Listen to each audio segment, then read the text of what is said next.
नमस्कार। आज का हमारा टॉपिक है working with data and formatting text. इस टॉपिक में आप सीखेंगे कि आप किस तरह से एक्सेल पे काम कर सकते हैं और उसके साथ ही अपने टेक्स्ट को किस तरह से फॉर्मेट कर सकते हैं। ये आपको बेसिक नॉलेज बताएगा कि आपको एक्सेल में किस तरह से आप काम कर सकते हैं। तो आइए मैं आपको एक्सेल के बारे में कुछ इन्फॉर्मेशन देती हूँ और उसके साथ ही हम जानते हैं कि किस तरीके से हम एक्सेल पे काम कर सकते हैं।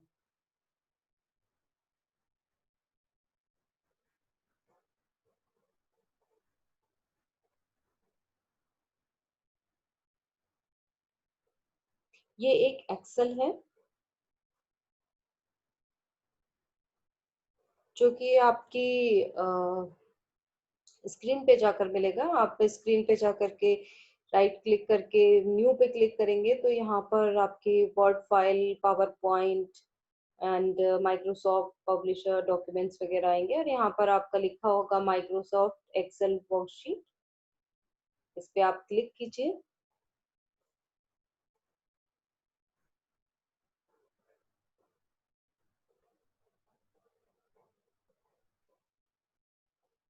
क्लिक करने के साथ ही आप यहाँ पर एक एक्सेल आपके पास आ जाता है।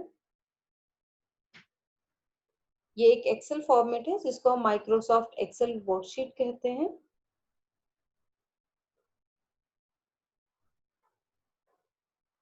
इस एक्सेल में मैं जो मेरे पास अवेलेबल डाटा है वो डाटा मैं यहाँ से कॉपी करती हूँ और इसको कॉपी करके मैं अपने एक्सेल में ले आती हूँ। ये मेरे पास एक डेटा है जो कि नंबर ऑफ 9 स्टूडेंट्स हैं जिनके रोल नंबर लिखे हैं, नाम लिखा है और मार्क्स दिए हुए हैं।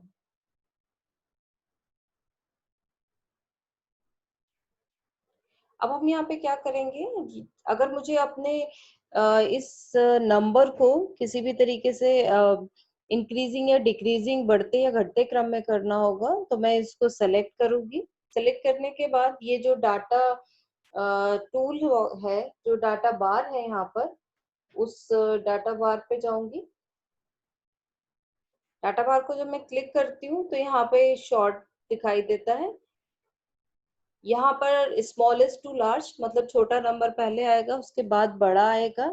और अगर मैं इस पर जाती हूँ तो यहाँ पे शॉर्ट लार्ज टू स्मॉलेस्ट आ जाएगा कि जो आपका हायर नंबर है वो पहले आएगा और जो छोटा नंबर है वो सबसे बाद में आएगा। तो लाइए हम इसको पहले ट्राई करते हैं। शॉर्ट से स्मॉलेस्ट पे जाने के हम इस पे क्लिक करेंगे। शॉर्ट पे मैंने क्लिक करा तो ये देखिए, ये जो मार्क्स है वो सबसे लीस्ट नंबर आ गया, जो सबसे कम नंबर है जिसके, वो बच्चा यहाँ पर आ गया। 23, 24, 34, 40, 45, 45, 67। अब इसी डेटा को अगर मुझे बढ़ते घटते हुए क्रम में करना होगा तो फिर से डाटा पर हम जाएंगे। जाकर के हम इस पर लार्जेस्ट टू स्मॉलेस्ट पे क्लिक करेंगे। अब देखिए, ये जो नंबर है वो 67 से लेकर लिस्ट में जो है 23 आ गया है। इसी तरीके से अगर मेरे ये रोल नंबर है, यहाँ पर भी मैं फर्स्ट रोल नंबर पहले करना चाहती हूँ तो मैं पहले जा करके क्लिक करूंगी। ये पहला जो आपके बढ़ते क्रम में आ जाएगा, पहला, दूसरा, तीसरा, चौथा, पांचवा। और इसी को जब मैं घटते हुए क्रम में करूंगी तो ये 9, 8, 7, 6, 5, 4, 3, 2, 1 इस तरीके से ये डिस्प्ले होने लगेगा। इसी तरीके से अगर मैंने यहाँ पर नाम नाम के हिसाब से भी अगर इसको शॉर्ट करना है मुझे अपना डाटा को, तो मैं यहाँ पे फिर से करूंगी। तो ये देखिए, पहले ए फिर एम, अल्फाबेटिकली जो घट बढ़ते हुआ क्रम है वो दिखने लगेगा। ए के बाद फिर एम आता है, फिर हमारा एन आता है, पी आता है, एस आता है और जो है आपका एस के हिसाब से आ जाएगा। और अगर मैं इसको फिर से बढ़ते से घटते क्रम में करूंगी, अल्फाबेट को क्लिक करा क्लिक करने के साथ पहले एस आएगा और एस के बाद जो है उसके बाद ये देखिए यहाँ पे सब पलट गया है, एस पहले आ गया है और ए जो है मेरा बाद में आने लगा है।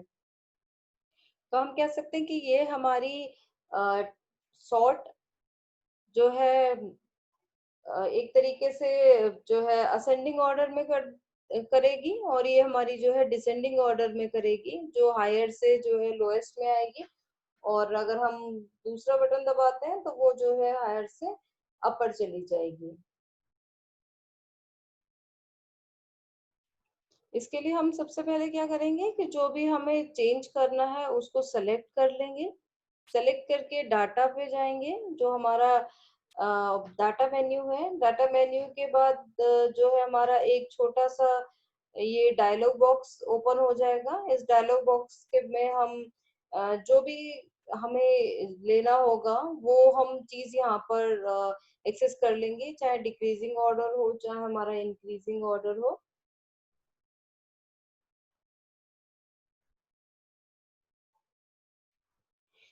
अब इसी में जो मेरे पास एक्सेल है, अगर मैं इसको इसमें से कोई डाटा मुझे फिल्टर करना है तो उसके लिए मैं सेलेक्ट करूंगी। जैसे मैंने रोल नंबर से सेलेक्ट किया। सेलेक्ट करने के बाद हम फिल्टर पे जाए क्लिक करेंगे हम।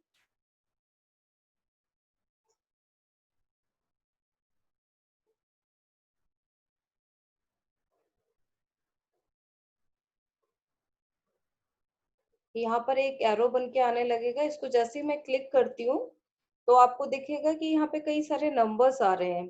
इसमें से जो भी डेटा मुझे चाहिए, अगर मुझे सिर्फ जो है 9 नंबर तक का डेटा चाहिए तो मैं यहाँ पे बाकी सबको अनक्लिक करके यहाँ से हम इसको हटा देंगे और सिर्फ इस पे ओके करेंगे।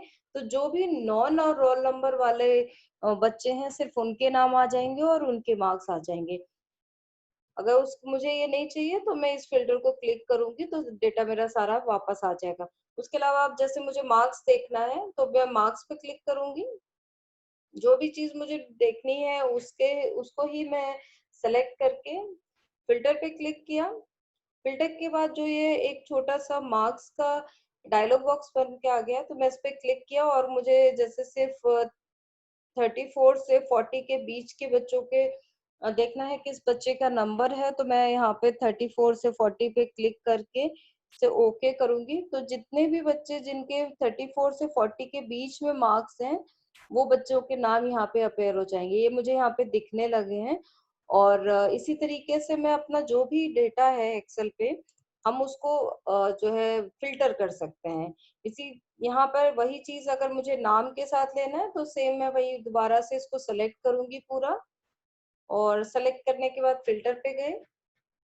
इसको हम बोलते हैं शॉर्टिंग, फिल्टर करना किसी जो हमारे पास। और इसको हम तब यूज करते हैं जब हमारे पास बहुत सारा डाटा आ जाता है, क्योंकि एक्सेल पे जो काम होता है वो बहुत डेटा को इकट्ठा करने के लिए होता है, मतलब उसमें बहुत सारा डेटा होता है। तो अगर हमें सिर्फ अपना जो डेटा है सिर्फ वही चाहिए होता है तो हम फिल्टर का इस्तेमाल करते हैं। अब जैसे मैंने यहाँ पर जाके फिल्टर करा है, ये बॉक्स बन के आया। अब मुझे यहाँ देखना है कि किस बच्चे के मुझे नंबर देखने, इतने सारे बच्चों के मुझे नहीं देखना है। तो मैंने सबको अनसेलेक्ट करा। उसके बाद मृदुल और नवीन दो बच्चों को मैंने छाटा है, बाकियों के नंबर मुझे नहीं चाहिए तो मैंने यहाँ पर इनको सिलेक्ट करके ओके किया। ओके करने के साथ ही मुझे सिर्फ नवीन और मृदुल के मार्क्स दिखने शुरू हो गए हैं। उसके अलावा बाकी जो मेरा सारा डेटा था वो सारा डेटा हट गया है। तो इसलिए जब हम शॉर्ट करते हैं, शॉर्ट हम करते हैं जब हमें नंबर को डिसेंडिंग या असेंडिंग ऑर्डर के हिसाब से ऊपर से ज्यादा से कम के लिए या कम से ज्यादा के लिए हम जो है शॉर्टिंग करते हैं। उस शॉर्टिंग में चाहे अल्फाबेट के हिसाब से हो, अगर हम अल्फाबेट के हिसाब से करते हैं तो ए से जेड तक का जो अल्फाबेट होता है वो आपका असेंडिंग ऑर्डर में आता है और डिसेंडिंग ऑर्डर में पहले जेड से लेकर के ए तक आना शुरू हो जाता है। ऊपर से बढ़ते और घटते क्रम में जो है हम अपने जो भी हमारे पास डाटा अवेलेबल है उसको हम शॉर्ट कर देते हैं। और फिल्टर हम करते हैं जब हमें स्पेसिफिकली किसी एक चीज को ही ढूंढना होता है। उस एक्सेल में से एक चीज हमने ढूंढी तो हमने यहाँ पे इसको फिल्टर कर दिया। उसके बाद जब हमें नहीं चाहिए हम इसको फिल्टर को रिमूव कर देंगे। रिमूव करने के साथ जो भी मेरी एक्सेल है पहले जैसे दिख रही थी बिल्कुल उसी तरीके से मेरे पास ये पूरी एक्सेल जो है। अब हम बात करते हैं, ये तो हमने डेटा को शॉर्ट कर लिया और डेटा को फिल्टर कर लिया। अब हम इसकी फॉर्मेटिंग की बात करते हैं। फॉर्मेटिंग के लिए पहले मैं इस डेटा को क्लियर कर लेती हूँ, अपने ऑर्डर के अकॉर्डिंग मैं इसे लगा लेती हूँ। से 1 to 4 करके आ गया है, उसी तरीके से ये पूरा डेटा जो है चेंज हो गया है।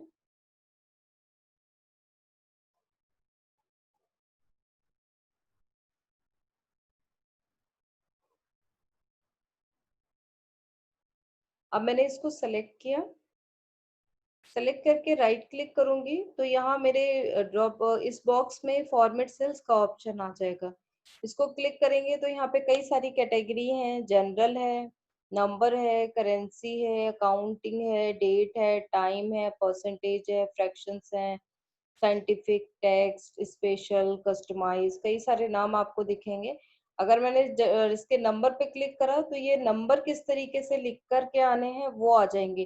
जैसे डेसिमल कितने, 2 प्लेस तक डेसिमल चाहिए आपको, या आपको 1 प्लेस तक डेसिमल चाहिए, या आपको डेसिमल नहीं चाहिए, जो भी आपको रेशियो है। जैसे मैंने इसमें 2 डेसिमल का कर लिया, मैं इसको ओके किया है तो जो ये मेरे नंबर्स थे, जितने भी नंबर्स हैं ये सारे नंबर्स मेरे 0.00 में कन्वर्ट हो गए हैं। ठीक है, उसके बाद फिर से मैं इसमें जाऊंगी, फॉर्मेट सेल पे गई मैं। फॉर्मेट सेल के बाद मैंने अगर मेरी करेंसी है, अकाउंट से रिलेटेड है, अगर मेरा डेट कुछ पड़ा हुआ है, सपोज मैंने यहाँ पर अपनी एक डेट डाल दी है, जो मेरी डेट है, आज की डेट मैंने यहाँ पे डाला है 20 सितंबर 2020। इसको मुझे अगर चेंज करना है अपनी एक्सेल पे तो मैं क्लिक करके फॉर्मेट पे जाऊंगी, फॉर्मेट सेल किया मैंने, यहाँ पे डेट वाले कॉलम में क्लिक करेंगे हम, और जो भी मैं मुझे जिस तरीके की डेट चाहिए वो डेट मेरा यहाँ पे चेंज हो जाएगा। जैसे ये लिख कर आ रहा है 14/03/2001, अगर इस फॉर्मेट में चाहिए तो मेरा यहाँ पर लिख करके आ जाएगा जो अभी आया हुआ है 20/09/2020। अगर मुझे इसकी जगह कुछ और चाहिए, जहाँ मुझे ईयर पहले चाहिए, फिर मंथ चाहिए, फिर डेट चाहिए, तो मैं इस पे क्लिक करूंगी, तो उसको क्लिक करने के साथ ये मेरा डेट यहाँ पर चेंज हो जाएगी।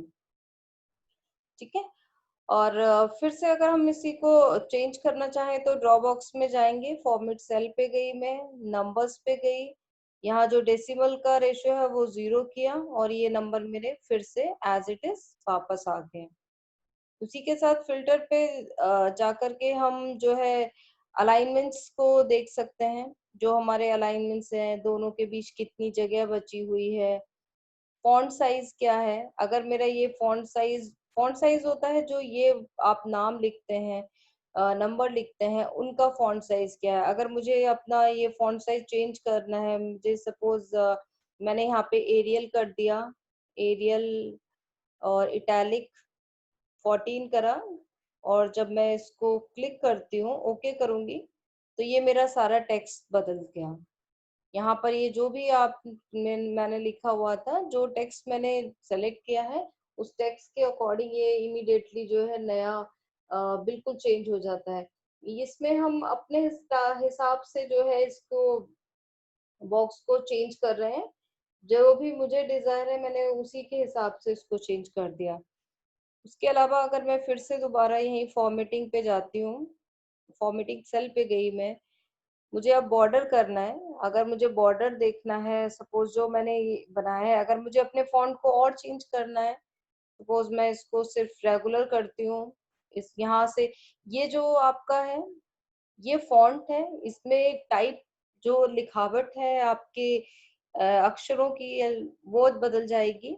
ये फॉन्ट का स्टाइल है, जैसे हम इटैलिक लिखते हैं, जो मैंने अभी ये करा है ये आपका इटैलिक है। अगर मैं इसको बोल्ड करती हूँ तो ये बोल्ड में आ जाता है। उसके अलावा अगर मैं इसको दूसरे बोल्ड इटैलिक करती हूँ तो ये थोड़ा सा तिरछा भी हो जाएगा और बोल्ड भी हो जाएगा। उसके अलावा फिर अगर मैं यहाँ से साइज बढ़ाती हूँ, अगर ये जो मेरा टेक्स्ट मैंने लिखा हुआ है उसकी साइज पे बात करती हूँ। अगर मैंने 10 किया तो ये छोटा हो गया, इसमें जा करके फिर से मैंने इसको 14 किया तो ये देखिए फिर से बड़ा हो जाएगा। तो इस तरीके से आप अपने हिसाब से अपने टेक्स्ट को, अपने फॉन्ट के स्टाइल को, अपना साइज को, वो सब आप चेंज कर सकते हो। अगर आपको अंडरलाइन करना है तो यहाँ पे आप नन, जब नन होता है इसका मतलब कोई अंडरलाइन नहीं है, यहाँ पे सिंगल पे आप क्लिक करो, ओके करो, हर एक उसके नीचे आपको यहाँ पे अंडरलाइन दिखनी शुरू हो जाएगी। ठीक है, तो सिंपली आप इसको फिर से जा करके चेंज कर सकते हैं। फॉर्मेट सेल में गए आप, आपको नहीं चाहिए, आपने यहाँ पर नन कर दिया, इसको ओके किया तो ये फिर से जो है चेंज हो जाएगा। अब इसी फॉर्मेटिंग में आप आगे जाएंगे तो यहाँ पे बॉर्डर है, जो अभी हमारा जो ये एक्सेल बनी हुई है जो एक तरह से टेबुलर फॉर्मेट में होती है, अभी इसमें कोई अलग से हमने बॉर्डर नहीं बनाया है। अगर हम इसमें बॉर्डर बनाएंगे, आउटलाइन बॉर्डर देंगे तो ये एक खांचा सा बन जाएगा, जो ये पूरा एक खांचा बन गया। ये देखिए एक लाइन आ गई है, इस एक बॉक्स के अंदर मेरा सारा डेटा आ गया है। अगर इसी डेटा को मुझे हटाना होगा तो मैं इसको दोबारा से जा करके हटा दूंगी। अगर मुझे इसके अंदर जितने भी ये जो सेल हैं, जितनी भी ये लाइंस हैं, इनको डार्कन करना है तो मैं यहाँ इनसाइड पे क्लिक करूंगी और इसको ओके करूंगी। ओके करते ही ये सारी लाइंस जो है आपको दिख रही होंगी, ये जो है सारी की सारी ब्रॉडली आपको दिखनी शुरू हो गई हैं। उसी के साथ में अगर आपको कलर्स कोई चूज करना है, सपोज आपको अपने इस एक्सेल में कोई कलर देना है तो यहाँ से आप कलर चूज कर सकते हैं। मैंने यहाँ पे ग्रीन कलर चूज किया है और जैसे ही मैंने इसको ओके करा है तो यहाँ पर ये जो है ग्रीन कलर से शो होने लगेगा।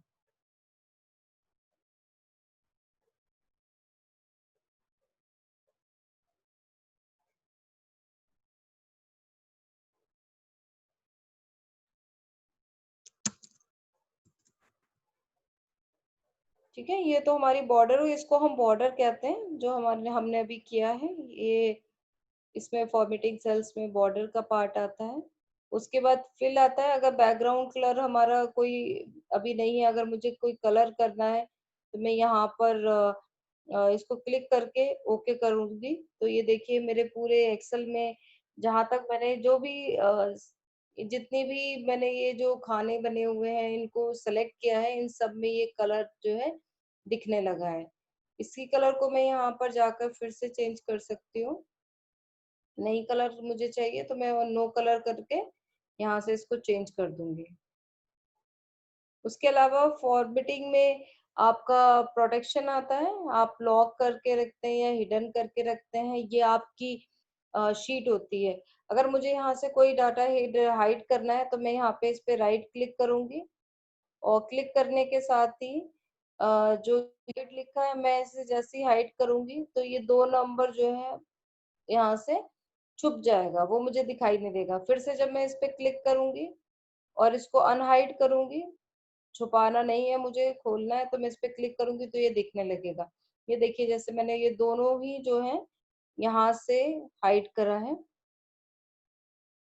यहाँ से इसको छुपा दिया है तो ये दोनों छुप गए हैं। अब मुझे इनको फिर से दिखाना है तो मैं इसको अनहाइड करूंगी और ये डेटा जो है फिर से मेरी एक्सेल शीट पे डिस्प्ले हो जाएगा। उसके अलावा अगर मुझे कोई और तरीके से अपनी शीट ऐड करनी है तो मैं यहाँ पे क्लिक करती जाऊंगी और ये मेरी शीट ऐड होती रहेगी। इसी एक्सेल में अगर मुझे कॉलम आगे बढ़ाना है तो मैं यहाँ पे राइट पे जाकर इंसर्ट करूंगी। इंसर्ट किया, इंसर्ट में एंटायर रो आ रही है, अगर मुझे कॉलम चाहिए तो मैं कॉलम पे क्लिक करा तो यहाँ पर एक नया कॉलम आ जाएगा। उसी तरीके से अगर मुझे यहाँ इस दोनों के बीच में एक लाइन डालनी है तो राइट क्लिक करा इस एक्सेल खाने पर, इंसर्ट किया, यहाँ पर आपको फिर मैं एंटायर रो क्लिक करूंगी। ये देखिए एक रो ऐड होती जाएगी। इसी तरीके से अगर मुझे डिलीट करना है तो मैं डिलीट पे गई और मैंने इसको डिलीट कर दिया। अगर पूरा रो मुझे डिलीट करना है तो मैं पूरी रो को सिलेक्ट करूंगी, उसके बाद डिलीट करके एंटायर रो पे जाऊंगी और ये मेरा डिलीट हो जाएगा। तो इस तरीके से हम अपने डाटा को फिल्टर कर सकते हैं, सॉर्ट कर सकते हैं, मतलब असेंडिंग डिसेंडिंग ऑर्डर में कर सकते हैं, फिल्टर कर सकते हैं, और यहाँ पर हम फॉर्मेटिंग भी कर सकते हैं। आई होप आप लोगों को ये चीज समझ में आई होगी। अब हमारे पास कुछ क्वेश्चंस हैं, जिन क्वेश्चंस को आप कीजिएगा। ये रिवीजन क्वेश्चंस हैं।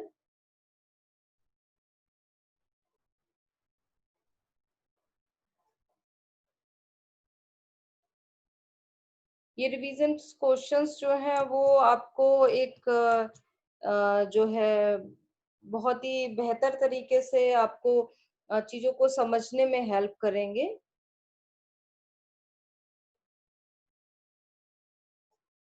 आई होप आपको ये सब समझ में आया हो, और धन्यवाद। Thank you so much.